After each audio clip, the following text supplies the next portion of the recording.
कल एक आदमी से बात हो रही थी और वो बड़ी ही ज्ञानपूर्वक कह रहे थे कि हिंदू कहाँ है। जब यह जन्म इसमें कोई आदमी जन्म लेता है तो वह ब्राह्मण होता है या क्षत्रिय होता है या फलाना होता है ढकाना होता है।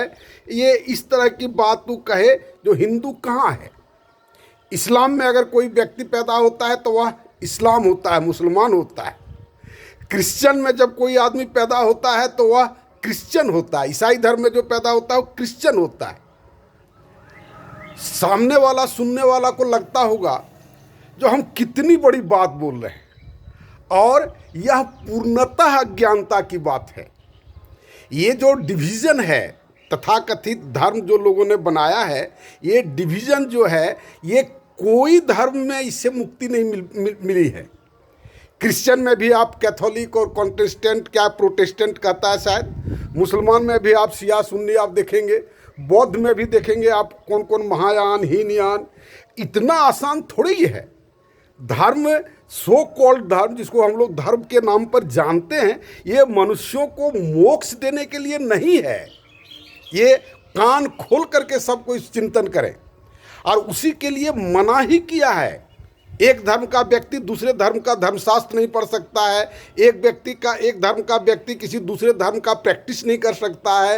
एक धर्म का व्यक्ति किसी दूसरे धर्म का ग्रंथ नहीं पढ़ सकता है। ये मना ही किए हुए ताकि लोगों को इसके नाम पर बरगलाया जा सके, और कह सकते हैं कि एक दृष्टिकोण से एक समाज को संगठित करने के लिए ये बात है।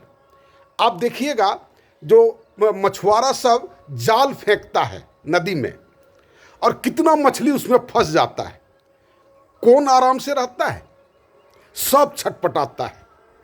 हम नहीं सोचते हैं, हम सोचते नहीं हैं, जिसके चलते हम बड़ा कंफर्ट महसूस करते हैं, बड़ा आराम से हम जीते हैं। हमारे इर्द गिर्द हमारे ही जैसा लोगों का समूह रहता है, सब कोई मिल करके हम लोग जीते हैं, और लगता है कि यही मोक्ष का मार्ग है, यही वास्तविक धर्म है, ऐसा हम लोग महसूस करते हैं। और चिंतन नहीं करते हैं। चिंतन आप कीजिए ना, और कलेक्शन ही कीजिए ना। जिन जिन बातों की जो प्रचलन है उन सब बातों को धर्मशास्त्रों से छोड़ करके अपने चेतना पर उसको लाइए और अपने हृदय से सोचने का आप प्रयास कीजिए, तो आपको बहुत कुछ आईने की तरह दिखाई पड़ेगा। एक बहुत ही एक विचित्र अनुभव हमको हुआ जीवन में। हम पहली बार ऐसा देखे, मेरा पोता का जन्म हुआ, और संयोग से जो आजकल डॉक्टर का धंधा है, जन्म होने के बाद उसको क्यूबेटर में उसको रखा 10-15 दिन तक। तो हम कहे कि हम जाएंगे देखने के लिए, तो गए। देखना था ही, हम भी वहीं थे, देखने के लिए गए। तो जैसे ही वो रूम खोला, बहुत बड़ा हॉल था, और सब बच्चा रखा हुआ है शीशा में। पहचानना मुश्किल हुआ जो हमारा कौन पोता है। तो हम नर्स को कहे जी मेरा कौन है पोता, तो कहा देखिए पैर में बंधा हुआ होगा। तो पैर में बंधा हुआ था, उसका पिताजी का नाम लिखा हुआ था, मेरा भतीजा का नाम लिखा हुआ था। तो ये जो भतीजा का नाम, जिसको पिताजी का नाम जो लिखा हुआ था, यही सो कॉल्ड धर्म है। सबको अलग अलग पहचान देने का एक प्रोसेस है। लोगों ने चेतना के स्तर पर इसको एकीकृत करने का कभी किसी ने प्रयास नहीं किया, और जिस किसी ने प्रयास किया भी तो उसका अर्थ लोगों ने दूसरे ढंग से लगाया, उस ढंग से नहीं लगाया।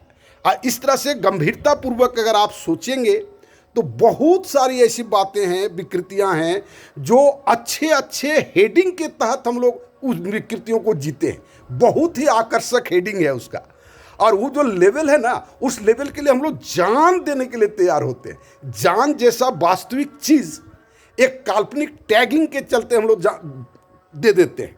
तो ये सब सोचने की बात है, और इन सारी समस्याओं का समाधान मेरा सोशल सिस्टम है, उसको आप देखें और जितना जल्दी हो जुटने का आप प्रयास करें। धन्यवाद।